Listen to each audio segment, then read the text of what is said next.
Hello, good afternoon.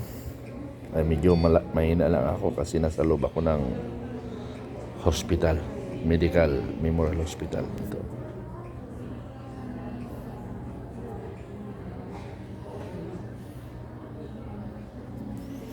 So, may nabasa na naman ako na dapat ang Armed Forces of the Philippines and Philippine National Police na kami ay nananawagan, lalo na kami mga grupo na lumalaban sa korupsyon, ay hayaan nyo kami maghayag ng aming damdamin. Huwag nyo kaming i-treat o iharas dahil ang amin lang naman ay gusto naming pansinin, punain, and you also exercise our freedom of expression. Galit namin sa gobyerno, galit namin sa ating mahal na Pangulo na kung saan ay inubos niya ang kaba ng bayan. According to research, according to my information, nag-survive tayo, nag-i-exist tayo because of yung pumapasok na dollars coming from the OFW. Na sinasabi natin na pinagyabang nga daw niya na siya yung unang nagpaimbestiga sa flood control. Siya daw ang kaunahan, sabi ng mga ibang supporters. Ang tanong ngayon, bakit hindi niya sinasagot ang katanungan ng budget ng 2023, 24, 25? 2024, 550 billion insertion at the Ghost Project.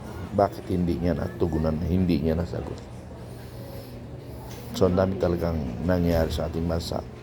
So, I challenge DFP, Philippine National Police, hayaan nyo inyong kababayan na magsalita.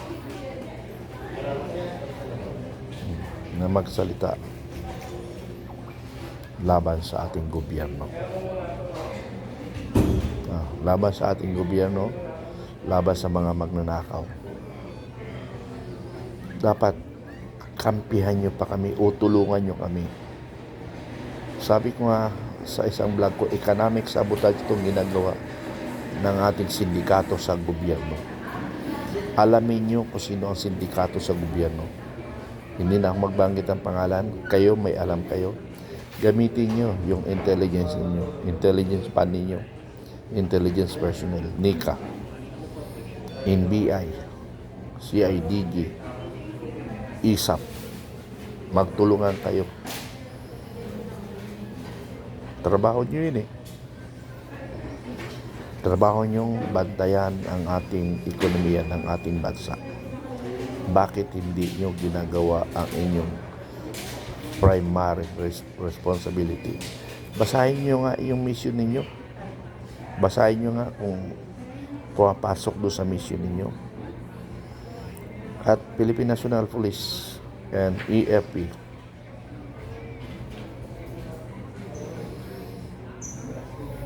nakikiusap kami, manindigan kayo sa tama. Manindigan tayo sa tama. Kailangan natin magtulungan. Hindi kami nananawagan ng puro aklas. Ang pinanawagan ko lang, bantayan ang mga korap sa Pilipinas. Maraming salamat.